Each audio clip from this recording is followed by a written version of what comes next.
Okay, hello and welcome back to the Miraculous Gaming versus Team Ascension Best of 7 Clan War. This is going to be an all-kill format clan war between these two clans.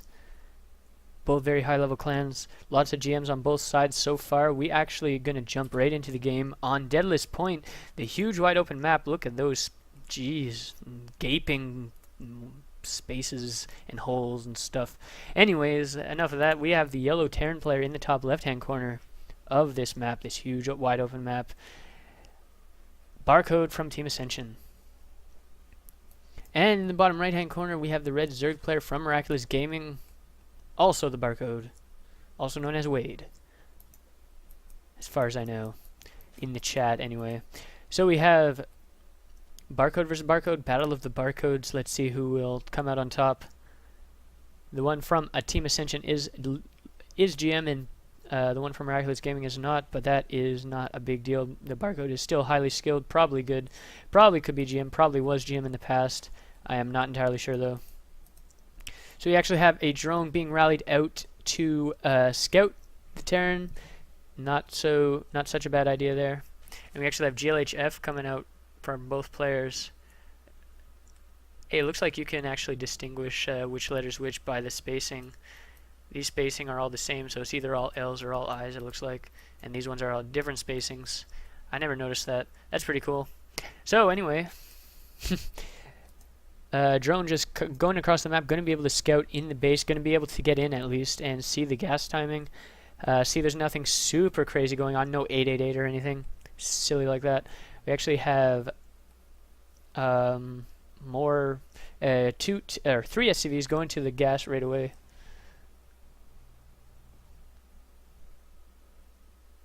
And yeah, Miraculous Gaming Barcode, red Zerg player, just scouts it and just leaves. Scouts the gas and leaves. That's all he really needed. He's actually going to stay here until the SCV starts making the natural base, and he's going to harass that SCV while the Reaper is out on the map. Going to be just really as annoying as he possibly can. This is a really good tactic, I think. You got to know the timings, though. You got to know when to go, because if you just start too early, obviously the Reaper is going to be able to kill the drone. So that's not good.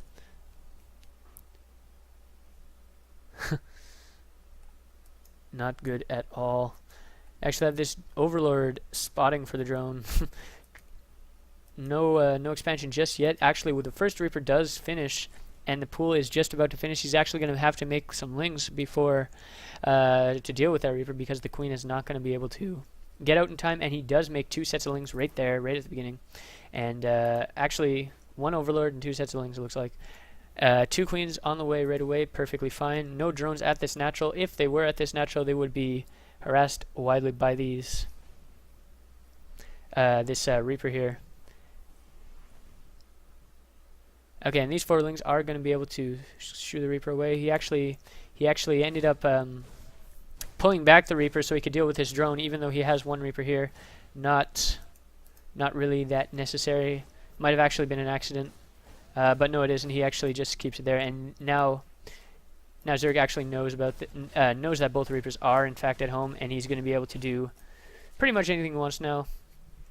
Not getting the gas just yet, so he's not going to be able to completely get rid of the Reapers yet. He's just going to have to shoo them away with the Queens in order to get his third, if he wants to get it early, which I assume he would. So anyways, 2 command centers actually on the way now. The third being started a few seconds ago. Also reactor factory being, and there is in fact an Overlord here on the far left side. Not sure what the gigantic significance of that is, but that's okay. We actually have these Reapers scouting a little bit, trying to just be as annoying as possible, and actually come back in the back lines, trying to kill a drone, and he does, just barely not kills a drone. But these Lings and Queens are going to try to shoot them away. He's actually going to be able to deny that third for a very long time. 2 gases completed for the Zerg player. Actually, only 4 drones at this expansion, a little bit low, but that's because he does use the gas there, or he is mining gas there. So yeah, anyways, like I said, he's not going to be able to expand for quite a while until these Reapers die, basically. So he does have 100 gas, so the question is, what is he going to use it on? He is using it on speed first, and he is going to try to get some Evo Chambers, probably get that double upgrades, and there's the double Evo Chamber going down, and 2 Hellions join the two Reapers, and they will be able to deny the third as long as possible. As soon as speed finishes, though, that third is going down immediately, or these are basically going to die. They're all gonna die. So these creep tumors actually being placed just slightly not right out there so that the Hellions do not actually see it, and they do go up, and that's really great for the Zerg player. Not always very annoying trying to deal with creep missing creep basically. So the speed's actually only about halfway done, and maybe sneaking a drone, trying to sneak a third somewhere is not the worst idea in the world. He's actually distracting the Hellions for now, and does get the third down. And where's that scan going down? In the main, it looks like. He does see the lair. Does not see the exact timing, though, because he does not see it finish or start, so he doesn't know exactly when he started. He just knows that it is, in fact, started. And here he does scout the third after moving away. He's going to try to harass the third. Not really going to kill it, though. These Reapers and Hellions are not actually that great against buildings. Speed does finish now. The third did go down before speed finishes, which is really good. He was able to distract the Hellions and Reapers long enough for that to happen. And one Marauder actually in the bunker, kind of, this wall is actually not finished, and this is going to be really, really bad for a Terran player here. Going to lose quite a bit of workers, but at the same time trying to do some harassment himself. Actually loses a Hellion there. 2 Hellions go down, and 3 Hellions go down. Very nicely played by the Zerg player there. And now even more SCV deaths, just killing as many SCVs as possible. And there's a lot of SCVs do go down. How many SCVs in total? 9 SCVs go down. And we have actually, whoa, I can't even type. 30 SCVs to 40 something there. Always good to have a drone lead, no matter what race you are. It's always good to have a worker lead. So anyways, 50 energy on this orbital. Going to be sending out a mule and trying to secure this as soon as possible. Actually getting Overlord speed so that he could probably leave 1 or 2 Overseers with his mutas, not get raped by Widow Mines. And I mean, it's always nice to have Overlord speed anyway to scout, so he could send Overlords all the way pretty much everywhere in every corner of the map to scout for drops and what have you, basically anything. So the third is going to be now secured by the Terran player, or he's going to try to secure it, and meanwhile 1-1 is on the way, whereas 1-1 has in fact finished for the Zerg player, so that is quite the advantage there. And we actually have really staggered army here.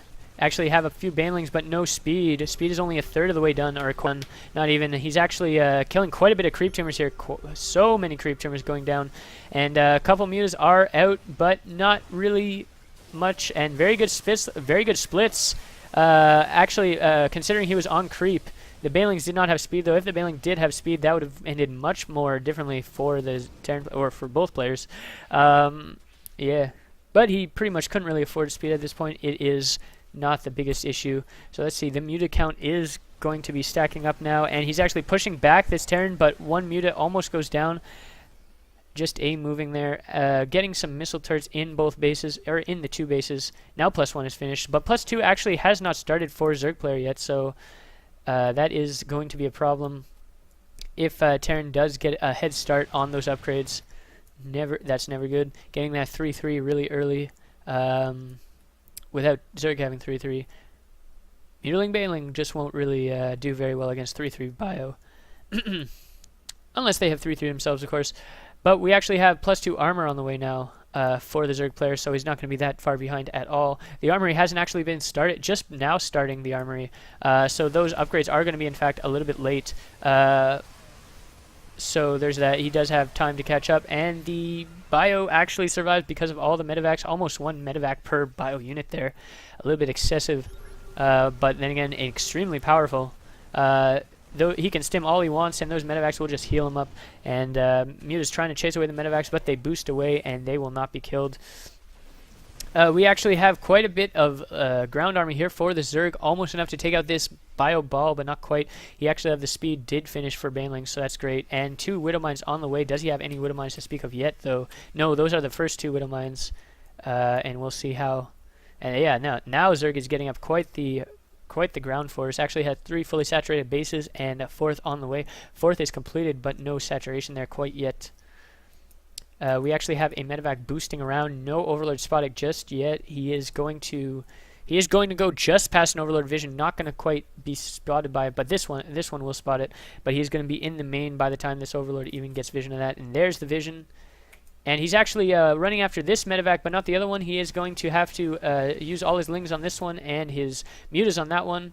And that is a really good pickoff, regardless of this happening here.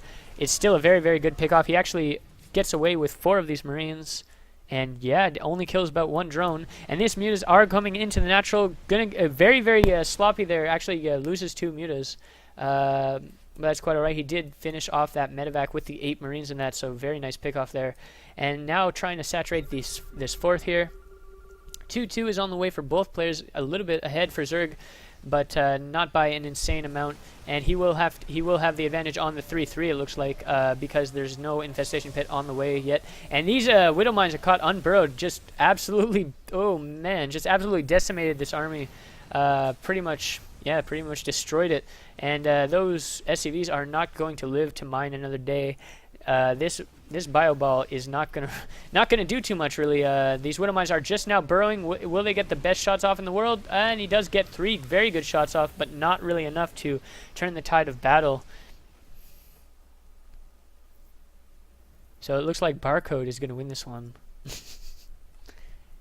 Could have told you that at the beginning.